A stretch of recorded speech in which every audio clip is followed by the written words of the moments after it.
c'est parti. Hello, c'est Kiffe ta boîte. Bienvenue dans ce tout premier épisode des rendez-vous Tea Time. Alors j'espère que tu t'es fait un bon thé, que tu es confortablement installé et surtout que tu es prêt à aborder la fameuse question, en vrai, combien ça coûte un site internet ? Alors si tu es là, c'est certainement que tu n'as pas trouvé, malgré le temps que tu as passé sur le web, d'informations précises sur le budget que tu dois préparer pour ton projet de site internet ou que tu souhaites vérifier que tu as choisi les bonnes options pour ton projet. La bonne nouvelle, c'est qu'à la fin de ces vidéos, tu devras avoir les réponses à ces questions. La moins bonne nouvelle, c'est que pour cela, il va te falloir bosser un petit peu. Cela dit, t'inquiète pas, j'ai préparé un outil impeccable pour faire ce job et on en reparle à la fin de la vidéo. Alors avant de commencer, j'aimerais partager avec toi un phénomène qui m'a un petit peu surprise lorsque j'ai diffusé le thème de cette première session Tea Time sur les réseaux sociaux, à savoir des commentaires inquiets, sarcastiques, voire carrément désagréables de la part non seulement du grand public mais aussi de collègues professionnels. Alors c'est vrai que je ne m'attendais pas à ce que ce dossier soit finalement si sensible. Ok, quand j'ai fait les recherches pour préparer ce sujet, j'ai eu un peu de mal, non pas à trouver des prix parce que les montants sont généralement affichés, mais plutôt à les mettre en rapport avec des prestations. En France, on le sait, parler d'argent, c'est pas très fluide par rapport aux pays anglo-saxons, mais enfin il y avait quelque chose qui semblait gratter un petit peu aux entournures. Et finalement, ça a émergé lorsque j'ai échangé sur cette question autour de moi, et ça s'est formulé à peu près comme ça. Oui, de toute façon, vous les gens de la com et d'internet et du net, vous créez du flou autour des prix, comme ça vous pouvez facturer ce qui vous arrange. Vous êtes des rois, attention, tenez-vous bien, de la manipulation. Alors, comment vous dire qu'en tant que supposé escroc susnommé, ça gratte quand même un petit peu aux entournures d'entendre ce genre de choses. Parce qu'effectivement, on est d'accord, les arnaques sur le web, ça existe. Mais enfin, pour un nouvel entrepreneur, aborder le sujet d'un projet de site sous cet angle-là, c'est quand même pas génial. Tout d'abord parce que, à moins d'être toi-même bureau d'enregistrement, hébergeur, webmaster, responsable SEO, designer, à un moment donné, tu vas avoir besoin de faire appel au moins à un prestataire. Et franchement, considérer que tous ces prestataires sont des escrocs, c'est pas le meilleur moyen de développer sereinement un projet. L'autre point, c'est que même si effectivement ces escroqueries existent, elles restent plutôt marginales. En revanche, ce qui existe, c'est les rendez-vous manqués entre les attentes des entrepreneurs vis-à-vis de ce que peut faire leur site internet et les prestations qui sont proposées et très bien réalisées par ailleurs par les professionnels du web. Le décalage entre les objectifs et les résultats qui sont souhaités ou qui peuvent être espérés fait qu'il y a des insatisfactions qui naissent. Du coup, chers créateurs, entrepreneurs, créatifs et singuliers, avec les rendez-vous Tea Time, ce que je te propose, c'est plutôt une montée en compétence sur les aspects techniques et stratégiques en relation avec un site internet, afin que, et d'un, tu aies une vision éclairée des options qui s'offrent à toi, et de deux, tu aies la capacité d'échanger de manière pertinente avec des éventuels prestataires, de manière à ce que tu puisses détecter ceux qui vont te servir de partenaires et qui vont te permettre de développer au mieux ton activité. Parce qu'au final, quand tu lances un projet de site internet, c'est bien ça ton objectif, développer ton activité. Et pour cela, il faut que tu trouves les bons partenaires qui vont te proposer les bons outils. Bien, maintenant qu'on a fait une mise au point sur ce et qu'on part sur des bonnes bases, je te propose d'aller tordre le cou à une idée reçue qui est, à mon avis, à la base de tous tes problèmes, c'est le site internet, ça n'existe pas. En effet, boutique, portfolio, blog, site institutionnel, on a recensé plus d'une dizaine de types de sites. Chacun d'eux a des caractéristiques spécifiques qui permettent d'atteindre des objectifs bien définis. Du coup, te dire combien coûte un site internet sans vraiment savoir ce dont tu as besoin, c'est carrément mission impossible. En revanche, te donner le coût des éléments constitutifs de base d'un site et estimer la valeur ou le coût des options dont tu peux avoir besoin par rapport à ton activité. Ça, par contre, c'est carrément possible et c'est ce qu'on va faire à présent. Alors, on va commencer par les frais de mise en ligne de ton site. Je suis certaine que tu sais parfaitement comment fonctionne un site internet, mais je vais me permettre de faire une petite mise au point, un léger back to basic, histoire de voir comment les informations qu'on met sur un site internet deviennent parfaitement accessibles à n'importe qui depuis n'importe quel endroit dans le monde. Ensuite, nous verrons quels sont les 3 éléments constitutifs de base pour avoir un site internet et surtout quels sont leurs coûts, chiffres à l'appui. Enfin, tu apprendras à déterminer grâce à 6 facteurs clés de prise de décision quelles sont les options, les solutions qui sont les plus adaptées à ta situation. Voilà, maintenant que tu as le programme, on peut commencer. Si tu es prêt, accroche-toi bien, c'est parti. Un site internet, comment ça fonctionne ? Pour commencer, tu as besoin d'un contenu, comme des images, du son, des vidéos ou encore des textes. Après les avoir numérisés sous forme de fichiers, il te faudra les stocker sur ton ordinateur. Pour l'instant, ils restent en local, toi seul peux les consulter. D'un autre côté, il y a des ordinateurs à la capacité de stockage d'informations phénoménale. Ce sont les serveurs. Ils sont réunis dans des bâtiments ultra sécurisés, les data centers, qui sont eux-mêmes disséminés un peu partout sur le globe. Pour les relier et faire dialoguer entre eux ces serveurs, les ingénieurs ont imaginé un ensemble de réseaux physiques et de protocoles d'échange appelés Internet. Pour mettre ton site en ligne, il va donc falloir connecter ton ordinateur local à cet Internet, puis organiser, chiffrer et transférer ton contenu sur un serveur. Dès lors, grâce à la magie de plusieurs protocoles sécurisés, ton contenu devient consultable de n'importe quel endroit du monde, pourvu qu'il y ait au moins de la 3G. Le truc, c'est que tu n'es pas le seul à vouloir un site internet. Au moment où je te parle, plus d'1,8 milliard de sites sont répertoriés. Du coup, se pose une question, comment les internautes s'orientent-ils dans la plus grande bibliothèque du monde ? Eh bien, pour cela, les pionniers d'Internet ont inventé les moteurs de recherche. Google, Yahoo ou encore Ecosia sont les plus connus. Tous fonctionnent à peu près de la même manière. Des logiciels, appelés crawlers, vont parcourir Internet et indexer les contenus qu'ils rencontrent. Lorsqu'un internaute formule une requête, le moteur de recherche consulte ces index et il sélectionne les résultats qui y correspondent le mieux. Pour cela, il s'appuie sur un algorithme qui prend en compte de nombreux critères. Certains sont propres à l'internaute, comme son profil de navigation, d'autres concernent les contenus eux-mêmes. Parmi eux, on retrouve la date de leur mise en ligne, la rapidité de téléchargement, les mots-clés contenus ou encore le nombre de consultations. Si ton site ou des parties de ton site comme des articles sont jugés pertinents par rapport à la requête de l'internaute, le moteur de recherche les lui proposera sous forme de classement dans des pages de résultats. Et voilà, la boucle est bouclée. Voyons à présent les 3 composants techniques indispensables à la mise en ligne de ton site.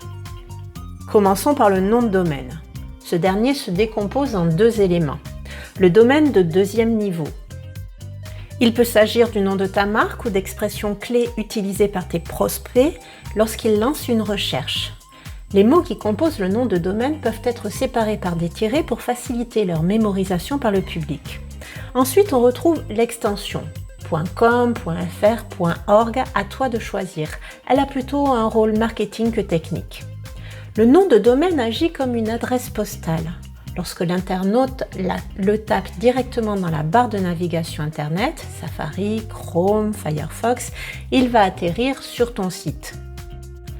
Autre particularité de ton nom de domaine, c'est qu'il est analysé comme une expression clé par les crawlers et est affiché en bonne place sur les pages de résultats. Dans une certaine mesure, il va donc influencer le classement de ton site sur les moteurs de recherche et le choix de l'internaute face à sa page de résultats. Je reviendrai plus longuement sur les noms de domaine et les bonnes pratiques pour les choisir dans un prochain épisode de Tea Time. Pour l'instant, ce que tu dois retenir, c'est qu'un nom de domaine, ça ne s'achète pas. Tu peux l'enregistrer ou l'utiliser, voire le transférer contre rémunération, mais à la condition d'être toujours à jour de ta redevance. Payer cette redevance n'est pas un acte d'achat, mais une contribution aux frais de gestion du répertoire des noms de domaine effectué par l'ICANN, une association à but non lucratif en charge de l'attribution des noms de domaine et des numéros sur Internet pour le monde entier. Si tu oublies de payer cette redevance, ton nom de domaine sera nettoyé pour faire de la place. Maintenant que tu es averti, voyons le budget que tu dois prévoir pour l'enregistrement de ton nom de domaine. Ça va commencer à partir de 7 € par an pour un .fr et 10 € par an pour un .com. Ces prix sont hors taxe. La déclaration ne se fait pas directement auprès de l'ICANN. Tu vas devoir passer par des bureaux d'enregistrement ou registrats qui vont effectuer les démarches pour toi. Généralement, les hébergeurs sont également bureaux d'enregistrement. J'ai donc choisi OVH pour cet exemple, mais tu peux effectuer des recherches supplémentaires et profiter aussi de promotions. Le second composant dont tu as besoin, c'est l'hébergement. Imaginons une terre digitale dont les continents sont représentés par les serveurs. Ils sont reliés entre eux par Internet. Pour construire un site dans ce monde, il va tout d'abord te falloir un terrain. Et c'est exactement ça, l'hébergement. Un espace personnel relié de manière sécurisée au réseau Internet. Tu vas pouvoir le lier à ton nom de domaine pour y conduire les internautes. Tu vas pouvoir également y déposer ton site, mais aussi y lier ta boîte aux lettres. Si à un moment donné, tu souhaites changer d'hébergeur pour des raisons X ou Y, il te suffira de transférer ton site et ton service mail chez ton nouveau prestataire avant de faire pointer ton nom de domaine vers le nouvel emplacement. Attention, ce n'est pas une opération anodine, mais il est important de comprendre le niveau d'autonomie auquel tu peux accéder vis-à-vis de ton hébergeur et l'importance des sauvegardes de ton site qui vont te permettre d'effectuer cet éventuel transfert. Les offres d'hébergement sont aussi variées qu'il y a de tailles de projet. Les grosses entreprises ou les revendeurs pourront ainsi acquérir la jouissance de serveurs entiers, à l'image des tours d'entreprise de la défense. L'offre la plus courante est l'hébergement mutualisé. Tu partages alors un serveur avec des centaines d'autres utilisateurs, un peu comme les entreprises qui se partagent un immeuble de bureaux. Selon la taille de l'hébergement mutualisé que tu as choisi, tu auras la possibilité d'y installer plusieurs sites, un peu comme si tu cloisonnais tes bureaux pour y installer plusieurs boîtes. Comme le nom de domaine, un hébergement ne s'achète pas mais se loue pour une durée variable. Les contrats établis par les hébergeurs sont généralement de 1 à 2 ans. Plusieurs options peuvent être associées à la location de ton service d'hébergement. Ils vont fortement impacter le prix de ton abonnement. Tu vas néanmoins pouvoir trouver un hébergement mutualisé à partir de 35 € hors taxe par an sans assistance chez OVH ou 60 € par an avec assistance chez une société française comme O2Switch. Attention, si tu utilises actuellement un hébergement que l'on te facture plus cher que les tarifs que je viens de t'indiquer, ne compte plus pas que ton prestataire est en train de t'arnaquer. Assistance, garantie maintien en ligne, sécurité renforcée, performance accélérée, les options font rapidement monter la facture. Si ton site est ta principale source de revenus, ça vaut le coup d'investir dans ces prestations. Alors avant d'aller crier au scandale, s'il te plaît, va jeter un coup d'œil à ton contrat. Bien, parlons enfin du gestionnaire de contenu, communément appelé le logiciel pour faire ton site. Tu te souviens du contenu que tu as numérisé ? Afin de le mettre en ligne sur le serveur, il te faut le structurer mais également le chiffrer de manière à le rendre diffusable via les protocoles d'Internet. Pour cela, il existe des logiciels appelés gestionnaires de contenu. On en recense 3 catégories. Les logiciels éditeurs de sites, type Dreamweaver. Pour les utiliser, tu vas avoir besoin d'un nom de domaine et d'un hébergement. Ils vont te permettre de construire un site entièrement personnalisé de A à Z. Options spécifiques, boutique ultra poussée, fonctionnalités avancées. Avec ce type de logiciel, tout est réellement possible. Le revers de la médaille, c'est que son utilisation nécessite des compétences techniques avancées. À moins de vouloir devenir webmaster, il va te falloir faire appel à un prestataire pour développer ton site avec cet outil. Les prestataires sur ce type de logiciel sont généralement des freelances ou des agences. Leurs pratiques tarifaires sont extrêmement diverses et variées. De plus, selon le type de site et les fonctionnalités que tu souhaites mettre en place, le budget peut être extrêmement variable. Toutefois, le site de référence lafabriquedunet.com indique que l'on peut espérer avoir un site vitrine développé sur mesure sur un logiciel comme Dreamweaver à partir de 1 200 € hors taxe. Bien entendu, si tu souhaites opter pour le développement de ton site par un professionnel, la meilleure solution reste quand même de faire établir des devis en prenant bien soin d'y faire distinguer les coûts de création, les coûts de mise à jour ou même éventuellement les coûts d'hébergement ou d'enregistrement de ton nom de domaine. Plus le devis sera clair et détaillé, plus tu auras d'indices à ta disposition pour dénicher le prestataire qui te convient. Une autre possibilité, c'est d'opter pour les offres SaaS type Wix ou WordPress.com. J'insiste d'ailleurs sur le .com, tu verras plus tard pourquoi. Là, tout est compris. L'hébergement, une boutique préfabriquée que tu vas pouvoir personnaliser sommairement,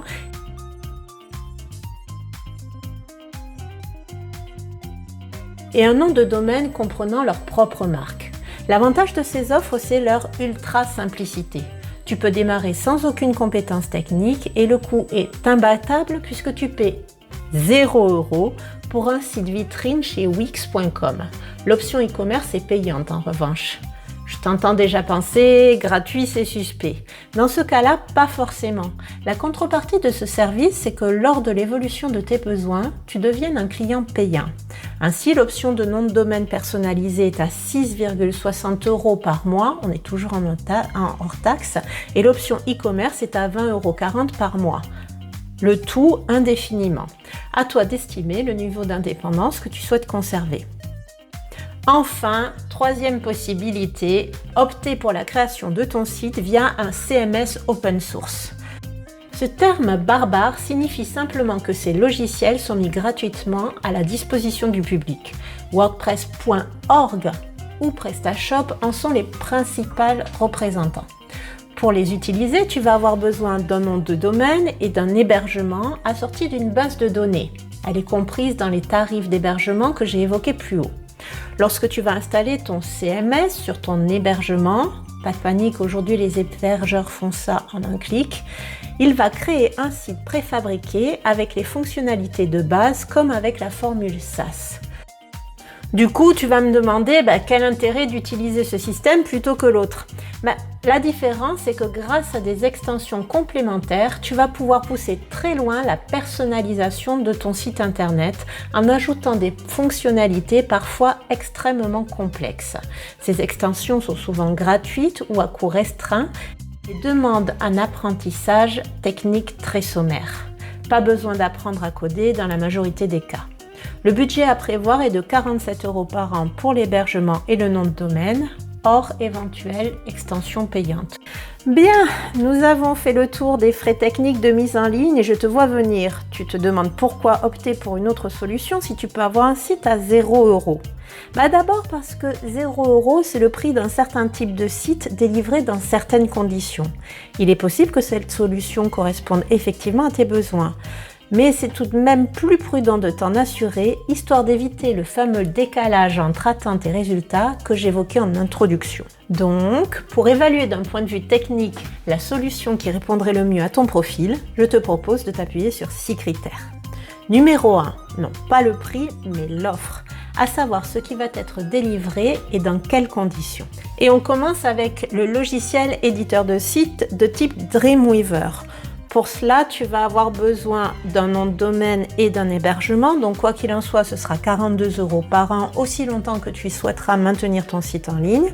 Ensuite, il va y avoir les frais de conception et de réalisation par ton prestataire, estimés aux alentours de 1 200 € pour un site vide. Il s'agit là d'un tarif médian diffusé sur le site l'internaute.com et qui, bien entendu, va dépendre de ce que tu souhaites obtenir avec ton site, des fonctionnalités qu'ils vont contenir et du type de prestataire que tu vas choisir. Quoi qu'il en soit, avec cette option, tu prends la décision de déléguer la création et l'entretien de ton site à un tiers. Du coup, tu peux te consacrer à tout autre. Ensuite, nous avons vu que pour l'offre SaaS, tu pouvais débuter à 0 € par an. Je te conseille toutefois de prendre l'option nom de domaine personnalisé à 6,60 € par mois. Ça fera quand même plus professionnel. Avec cette offre, tu vas avoir un site internet préfabriqué mais fonctionnel qu'il t'appartiendra de personnaliser complètement. À ce moment-là, ça va te demander quand même un petit peu de travail. L'autre spécificité, c'est que le paiement que tu vas effectuer par mois est à vie, ou du moins aussi longtemps que tu souhaites maintenir ton site en ligne. Ce qui fait qu'au bout d'un moment, l'addition peut être plus chère que de faire développer un site ou de passer par un système autre.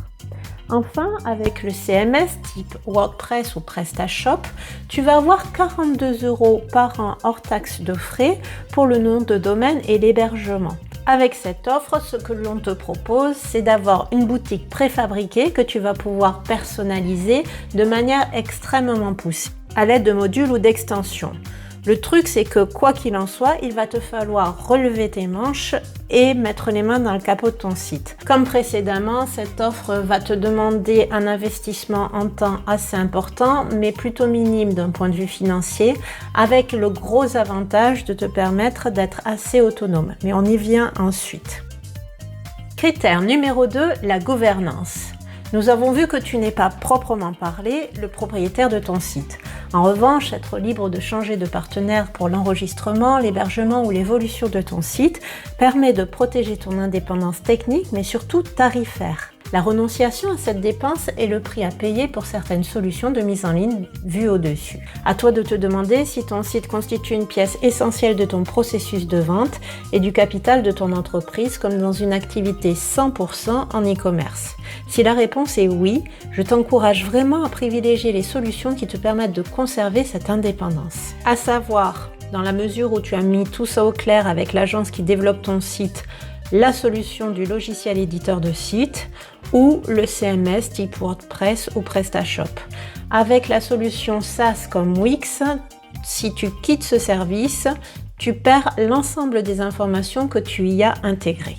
Toutefois, cette solution entièrement gratuite peut être très intéressante si tu es en phase de test et de pré-lancement, auquel cas perdre un site qui n'était pas forcément abouti, c'est pas un drame, ou que tu es déjà indépendante dans tes moyens d'acquisition de tes clients. Tu peux avoir une clientèle préexistante, une boutique physique, des commerciaux, bref, ton site sert simplement à rendre tes informations commerciales et tes coordonnées disponibles en ligne rapidement et sans frais.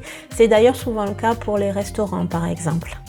Critère suivant, l'autonomie technique. Cette fameuse autonomie qui te permet de mettre à jour ton site et de le faire évoluer sans dépendre de la disponibilité d'un prestataire. De ce point de vue-là, les SaaS type Wix ou les CMS type WordPress.org sont champions. Tu vas pouvoir intervenir en toute autonomie sur ton site et faire les mises à jour dès que tu en as besoin. En revanche, si tu as besoin de maîtrise et d'ultra réactivité, oublie le logiciel éditeur de site, à moins d'avoir un excellent prestataire très disponible qui va répondre à tes besoins dans la minute. Et si tu as réussi à recruter cette perle rare, surtout conserve-la. Le niveau de personnalisation auquel tu peux prétendre est aussi un facteur de prise de décision important. Quand je parle de personnalisation, je parle de l'aspect général de ton site, logo, couleurs, photos, mais aussi des fonctionnalités. La manière dont ton internaute circule à l'intérieur de ton site pour finalement passer à l'action dépend beaucoup des outils que tu mets à sa disposition. Réservation en ligne, chat en direct sont alors décisifs. De même, si tu as un magasin physique, des vendeurs sur le terrain et que tu dois gérer des stocks ou un planning, ton site doit être à jour en temps réel. Pouvoir construire un site qui répond concrètement au fonctionnement de ton entreprise et aux attentes de tes clients est alors indispensable. Les solutions logiciels éditeurs de site ou CMS type WordPress seront les meilleures options en cas de besoins complexes ou en mutation, comme par exemple la connexion à un ERP. La solution SaaS ne fera absolument pas l'affaire dans ce genre de situation puisqu'il n'existe pas d'option même payante te permettant d'avoir ce type de fonctionnalité comme la connexion à l'ERP. Je t'encourage donc à examiner ton processus de vente et à déterminer le type d'option dont tu as besoin. Si les actions attendues de la part de l'internaute relèvent du paiement, de la consultation de contenu, de la prise de contact ou de l'inscription à une newsletter, ton besoin en termes de personnalisation est faible. Dans tous les autres cas, penche-toi sur des solutions plus personnalisables. Te montrer particulièrement rigoureux sur ce point est le meilleur moyen d'éviter les déceptions et les prises de tête par la suite. Vient ensuite la question du temps d'apprentissage et de gestion de ton site. Bien entendu, le sentiment de contrôle et d'économie qu'apporte le fait soi-même est terriblement séduisant, surtout lorsqu'on démarre. Pour autant, nous n'avons pas tous de goût pour l'informatique et plus généralement pour tout ce qui est annexe à notre cœur de métier. Tu peux également avoir envie de gérer toi-même ton site, mais pas de le concevoir ou de le créer. C'est important d'être au clair avec ces points pour que ton choix de logiciel te permette de respecter au mieux les échéances temporelles que tu t'es données. Mais plus important encore, pour que tu puisses aller jusqu'au bout de ton projet. On ne compte plus le nombre de sites à moitié finis dans lesquels les internautes butent sur les informations obsolètes ou des parcours d'achat incomplets. Là encore, il te faut oublier les logiciels de développement de sites comme Dreamweaver. Tu l'as bien compris, ils nécessitent des compétences techniques très poussées. Les solutions SaaS comme Wix par exemple, quant à eux, demandent très peu d'apprentissage. Tout fonctionne par glisser-déposer. Les pages sont généralement préfabriquées. Il ne te reste qu'à y intégrer tes textes et tes images que tu auras préalablement téléchargés.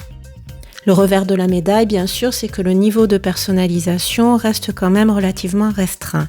En revanche, tu vas pouvoir construire extrêmement rapidement et très simplement un site aux fonctionnalités de base. Enfin, les CMS type WordPress.org vont eux demander un minimum d'apprentissage. Non pas en ce qui concerne la partie création des pages, puisque comme pour Wix, il existe des modèles préfabriqués et tout fonctionne par glisser-déposer. En revanche, la relative complexité va se situer davantage au niveau des modules qui te permettent de rajouter des fonctionnalités. Concernant leur acquisition, c'est assez simple. Tu vas sur le catalogue de modules dédiés à WordPress disponibles sur Internet. Beaucoup sont gratuits, certains sont payants. En revanche, une fois que tu les as téléchargés en un clic, il va falloir les paramétrer. Ça demande de comprendre les logiques qui sont convoquées par chacun des créateurs et d'intégrer l'ensemble de tes paramètres. Comme pour beaucoup de solutions, plus elle est personnalisée, plus elle te demande de travail et d'implication. Ceci étant, même sur le paramétrage de ces modules, les compétences de codage ne sont pas nécessaires et tu peux donc parvenir à réaliser un site aux fonctionnalités très complexes telles que la réservation de produits en ligne, l'application de tarifs dégressifs, l'installation d'un système de chat automatique ou même de chatbot en quelques clics et avec un minimum de temps de paramétrage. Tu peux donc te détendre. WordPress.org t'offre une solution pour mettre en ligne un site qui correspond vraiment à tes besoins sans pour autant t'obliger à passer tes diplômes de webmaster. Cinquième facteur, souvent négligé, la question de l'entretien de ton site. Internet est un microcosme vivant. Les technologies évoluent, les techniques de prédation aussi. La mise à jour, la sauvegarde et la protection des données contenues et transitant par ton site sont une manière de protéger le capital que tu as investi, mais aussi de rester en conformité avec la législation type loi RGPD qui est sortie en 2018 par exemple. À toi de voir si tu es ou non prêt à prendre ce volet en charge. Lorsque tu confies le développement de ton site à un professionnel, sa prestation comprend généralement la sécurisation et la mise à jour de ton site. Prends quand même le temps, lors de la mise en place de ton contrat, d'examiner ces points avec lui. En ce qui concerne l'offre SaaS, compte tenu du fait que tout est pris en charge et géré par la plateforme, tu n'as pas à t'encombrer avec ce genre de préoccupations, si ce n'est tes obligations vis-à-vis de la loi RGPD. En ce qui concerne le CMS WordPress, la sécurisation et les sauvegardes sont entièrement de ta responsabilité. Elles peuvent être réalisées assez simplement et rapidement, mais tu dois tout de même mettre en place des outils et des habitudes pour protéger ton investissement. Enfin, le dernier facteur que j'avais envie d'évoquer ici, c'est celui de la performance SEO. Un bien grand mot pour décrire l'influence que le logiciel de mise en ligne que tu vas choisir va avoir sur le classement de ton site internet par les moteurs de recherche.